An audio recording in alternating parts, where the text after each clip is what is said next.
Última hora. Esta madrugada cayó el alcalde más arrogante de Jalisco. Lo que estás a punto de escuchar no es un escándalo político más.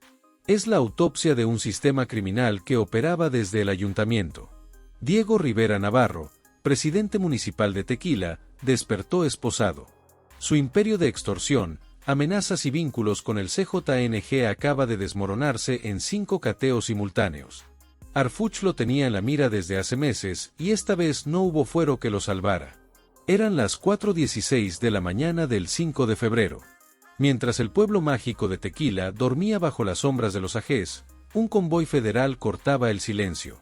Fuerzas de élite, Marina, Sedena, Guardia Nacional, FGR y el Centro Nacional de Inteligencia se movían como cuchillos en la oscuridad. No iban por drogas, no iban por armas, iban por algo mucho más podrido, un alcalde que convirtió el poder público en una máquina de extorsión. Y esta vez el Estado no vino a negociar. Diego Rivera no estaba solo. Junto a él cayeron 3 fichas clave de su red. Juan Manuel Pérez Sosa, director de Seguridad Pública. Juan Gabriel Toribio Villarreal, director de Catastro y Predial. Isaac Carvajal, Villaseñor, director de Obras Públicas. Los 4 rostros del mismo monstruo, cada uno con su función. Uno amenazaba con la policía, otro calculaba los cobros ilegales, el último aprobaba obras fantasmas. Y todos respondían a un solo hombre, Diego Rivera, el rey de Tequila. Pero, ¿qué hizo exactamente este hombre para que Omar García Harfuch lo marcara como objetivo prioritario? La respuesta no cabe en una sola acusación. Extorsión a la tequilera más emblemática de México, José Cuervo. Conversión ilegal del Museo Nacional del Tequila en su residencia privada. Amenazas de muerte contra regidoras que se le opusieron. Vínculos directos con el cártel Jalisco Nueva Generación. Y todo esto mientras sonreía en actos públicos con la banda presidencial al pecho. Lo que encontraron en los 5 cateos no fue solo evidencia de corrupción, fue un manual de impunidad. Documentos que prueban cobros millonarios sin sustento legal. Mensajes de amenaza enviados desde números ligados al ayuntamiento. Fotografías comprometedoras y lo más grave, una red de protección que incluía a policías municipales usados como sicarios institucionales. El alcalde no solo robaba, también cazaba y sus presas eran empresarios, mujeres y cualquiera que dijera no. Hasta hoy. Todo comenzó con una denuncia que sacudió a Jalisco. Diciembre de 2025. La tequilera José Cuervo, una de las empresas más importantes del país, hizo algo que pocos se atreven, acusar públicamente al gobierno municipal de extorsión. El argumento del ayuntamiento era simple. La empresa debía 60 millones de pesos por impuesto predial y licencias. Pero había un problema. Ese cobro era 20 veces superior a lo pagado en años anteriores. No era ajuste fiscal, era secuestro financiero. Diego Rivera no pidió, exigió y no lo hizo con papeles, lo hizo con sellos de clausura. Un día cualquiera, inspectores municipales llegaron a la planta Cuervo 1800, la joya de la producción tequilera. Colocaron sellos rojos en las puertas principales, prohibieron el acceso, detuvieron la producción, miles de empleos en pausa, millones en pérdidas diarias. Todo porque el alcalde decidió que la empresa más emblemática de Tequila le debía lealtad o dinero o ambas. El gobernador Pablo Lemus tuvo que intervenir personalmente. El escándalo ya era nacional. Una empresa con más de 250 años, siendo extorsionada por un alcalde de menos de 2 meses en el cargo. La mediación llegó el 10 de diciembre. Representantes de Cuervo, funcionarios estatales y federales se sentaron a negociar. El resultado, la empresa pagaría 17,000 wons, menos de la tercera parte exigida. Los sellos fueron retirados, pero al día siguiente José Cuervo hizo algo más. Presentaron denuncia formal por extorsión ante la Fiscalía de Jalisco. No era solo contra Diego Rivera. La carpeta incluía a varios funcionarios municipales. El fiscal Salvador González lo confirmó. Había elementos para proceder, pero lo más grave aún estaba por revelarse. Según el gobernador Lemus, José Cuervo no fue la única víctima. Al menos otras 10 tequileras sufrieron el mismo modus operandi. Cobros inflados, amenazas de clausura, extorsión sistémica. Nadie se atrevía a hablar. Mientras Diego Rivera extorsionaba empresas, también se construía un palacio, pero no con su dinero, lo hizo con patrimonio cultural de la nación. El Museo Nacional del Tequila, conocido como MUNAT, cerró sus puertas en octubre de 2024. De forma repentina, sin explicación, los turistas llegaban y encontraban un letrero cerrado por remodelación, pero adentro no había remodelación, era apropiación. Diego Rivera decidió que el museo más importante del municipio sería su casa y oficina. El MUNAT no es un edificio cualquiera, es patrimonio federal. Está protegido por el Instituto Nacional de Antropología e Historia. Modificarlo sin autorización es delito federal. Pero a Diego Rivera no le importó. Ordenó remodelaciones sin permisos. Habilitó espacios como oficinas, instaló muebles. Convirtió salas de exhibición en despachos privados. Habitantes denunciaron que el alcalde vivía ahí, que había convertido un museo en su residencia personal como si fuera su palacio nacional. La Fiscalía General de la República no tardó en actuar. El 17 de junio de 2025, elementos de la FGR y la Guardia Nacional aseguraron el MUNAT, colocaron sellos oficiales, cerraron el acceso, iniciaron investigación por uso indebido de patrimonio cultural. Pero lo más grave ocurrió ese día. Un camarógrafo de Televisa, Alberto García, fue detenido por policías municipales mientras documentaba el operativo. Lo encerraron hora y media sin cargos, sin justificación, solo por grabar la verdad.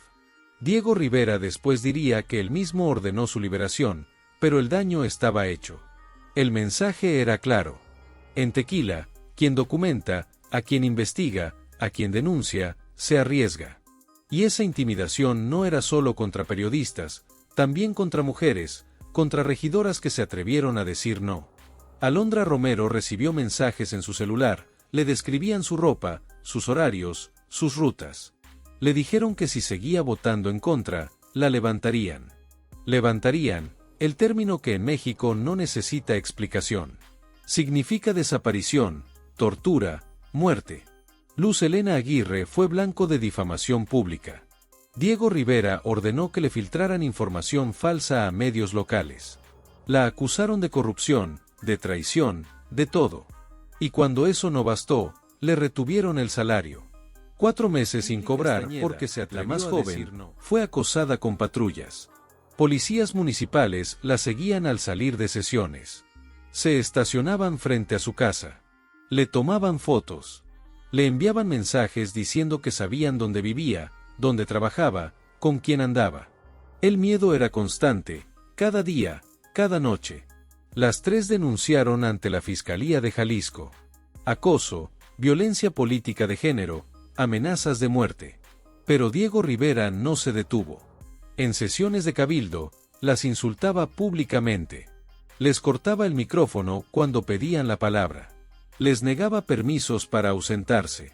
Las humillaba frente a regidores, funcionarios y ciudadanos. Y nadie lo frenaba. Una de las agresiones más graves ocurrió en diciembre de 2024. Alondra Romero votó en contra de la aprobación de un contrato millonario con una constructora ligada al alcalde. Al día siguiente, recibió un mensaje. Ya te cargó la verga. Sabemos dónde está tu familia. El número no estaba registrado, pero el estilo era inconfundible. Amenaza directa, sin rodeos, con lenguaje del crimen organizado. Luz Helena fue más allá. Denunció públicamente que Diego Rivera operaba con apoyo del CJNG. Dijo que había visto vehículos del cártel entrando al ayuntamiento. Que el director de Seguridad Pública, Juan Manuel Perezosa, tenía vínculos con células locales del cártel. Que la policía municipal no protegía, extorsionaba. Su denuncia fue tan grave que tuvo que pedir protección federal. La Guardia Nacional le asignó escoltas temporales. Su vida estaba en riesgo real. Ibli Castañeda documentó todo. Grabó mensajes, fotografió patrullas estacionadas en su calle, guardó capturas de pantalla de amenazas. Y cuando la fiscalía le pidió pruebas, las entregó todas. Su testimonio fue clave para que Omar García Harfuch decidiera intervenir. Porque lo que estaba pasando en Tequila no era solo corrupción, era terrorismo institucional. Pero el infierno de las regidoras no era único. Otra mujer también enfrentó a Diego Rivera y casi le cuesta la vida. Maribel Flores Salazar, activista social y líder del colectivo Tequila Transparente. Durante años luchó por la rendición de cuentas, por la transparencia en el uso de recursos públicos. Organizaba marchas pacíficas, presentaba solicitudes de información, exigía auditorías. Y cuando Diego Rivera llegó al poder, Maribel se convirtió en su enemiga. Noviembre de 2024.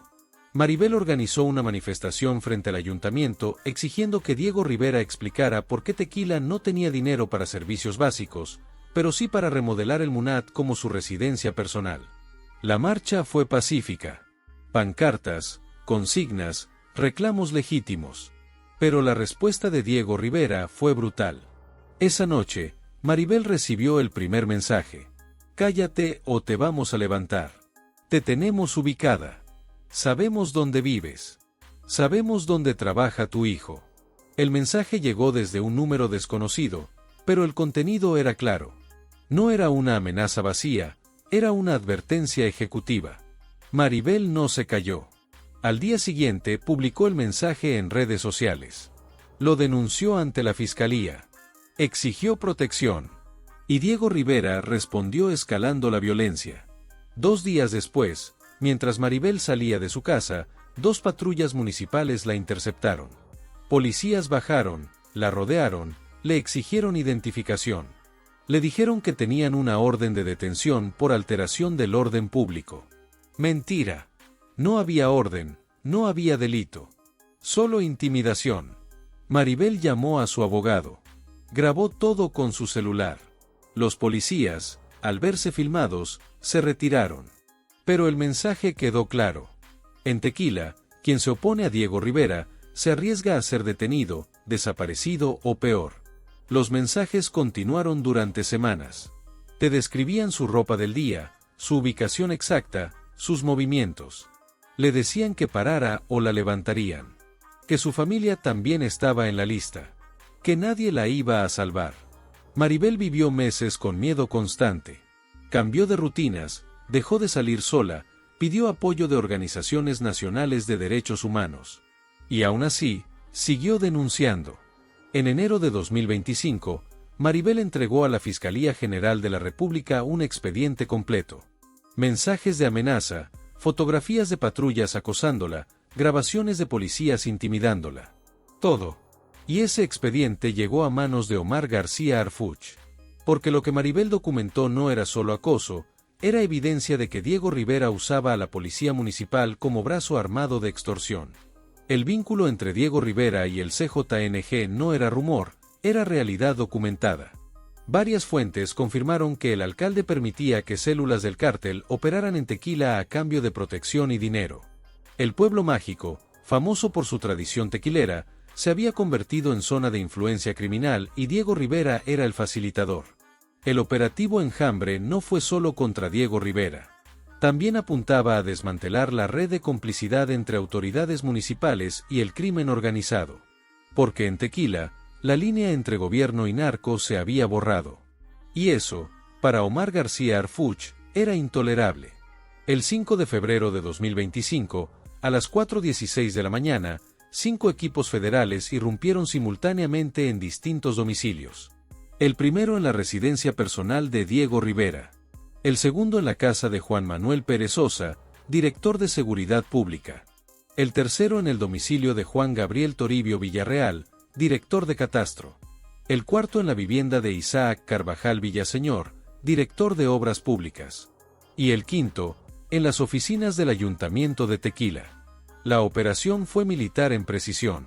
Sedena, Semar, Guardia Nacional, FGR, CNI, todos coordinados bajo el mando directo del secretario de Seguridad Omar García Harfuch. No hubo filtraciones, no hubo errores, no hubo escapatoria. Cuando Diego Rivera despertó, ya estaba rodeado. Fuerzas federales entraron a su residencia con orden de aprehensión. Lo esposaron, lo leyeron sus derechos, lo subieron a una camioneta blindada. El rey de Tequila cayó en pijama.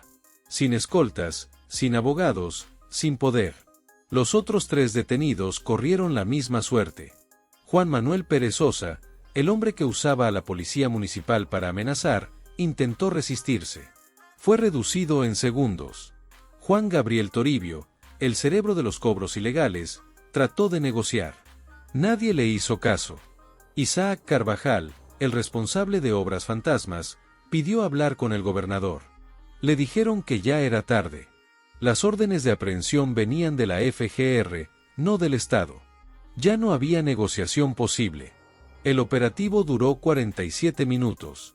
En los cateos aseguraron documentos clave, contratos municipales irregulares, registros de pagos sin justificación, equipos de cómputo con información comprometedora y lo más importante, más habría seguido si nadie hubiera denunciado.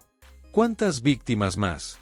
El fiscal Salvador González de los Santos confirmó múltiples delitos: extorsión a empresas tequileras, acoso y violencia política de género contra regidoras, amenazas a activistas y colectivos, uso indebido del Museo Nacional del Tequila, desvío de recursos públicos y, lo más grave, presuntos vínculos con una célula del cártel Jalisco Nueva Generación. 8 carpetas de investigación abiertas, todas apuntando al mismo nombre: Diego Rivera Navarro, el alcalde que se creyó intocable. El gobernador Pablo Lemus fue contundente. Durante meses recibió denuncias sobre Diego Rivera. Tuvo que intervenir personalmente en el caso José Cuervo. Vio cómo el MUNAT fue cerrado ilegalmente, escuchó los testimonios de las regidoras amenazadas y ahora, con la detención confirmada, su mensaje fue claro. En Jalisco no hay espacio para la corrupción ni para la violencia de género. La ley se aplica sin distinciones partidistas. El respaldo al operativo federal fue total y contundente, pero la reacción más esperada era la de Morena. Diego Rivera era militante del partido gobernante. Llegó a la alcaldía impulsado por la alianza Morena PT-PBM y durante meses, mientras las denuncias crecían, el partido guardó silencio. Hasta ahora, el Comité Estatal de Morena en Jalisco emitió un comunicado. Nadie está por encima de la ley. Confiamos en que las autoridades actuarán conforme a derecho.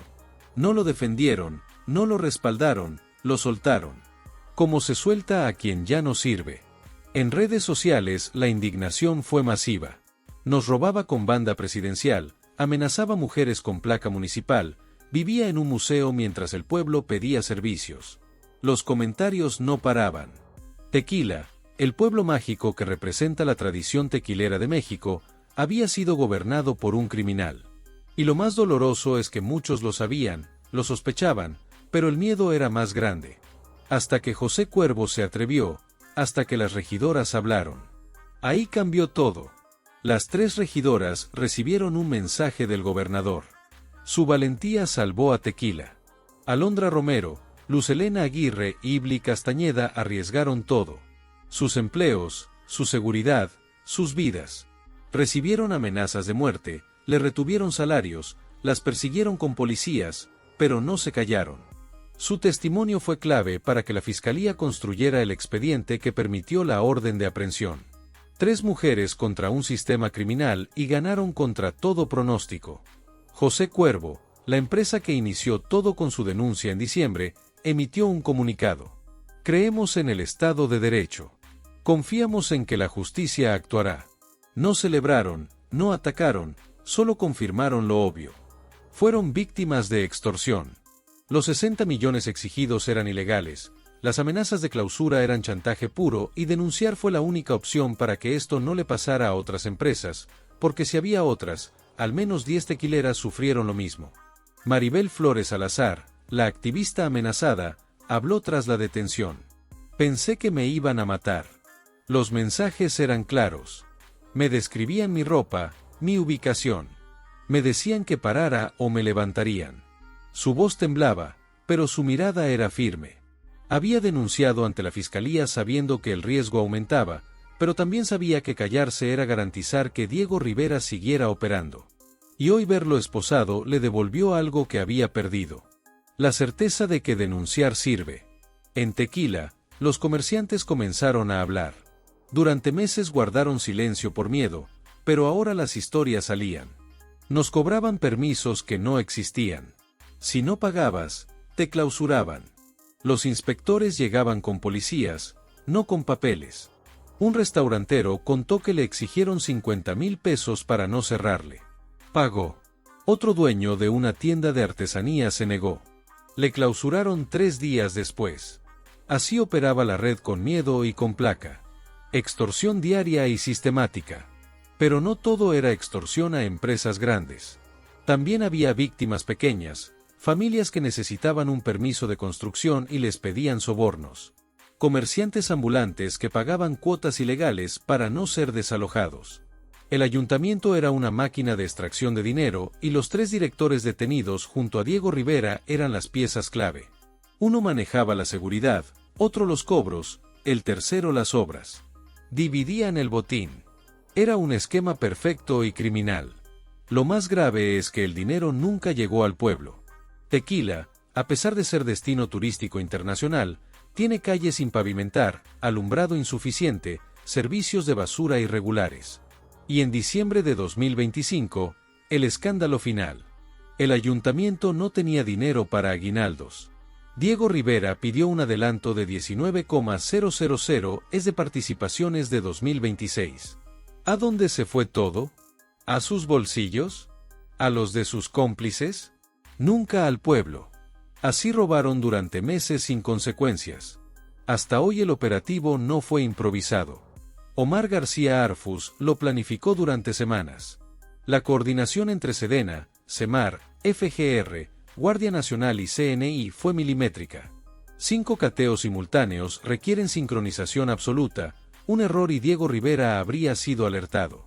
Un filtro y todo se cae, pero no hubo filtraciones, no hubo errores. A las 4:16 las puertas cayeron al mismo tiempo y cuando Diego Rivera despertó ya estaba rodeado. Ya no había salida, el cerco era perfecto, inevitable. No.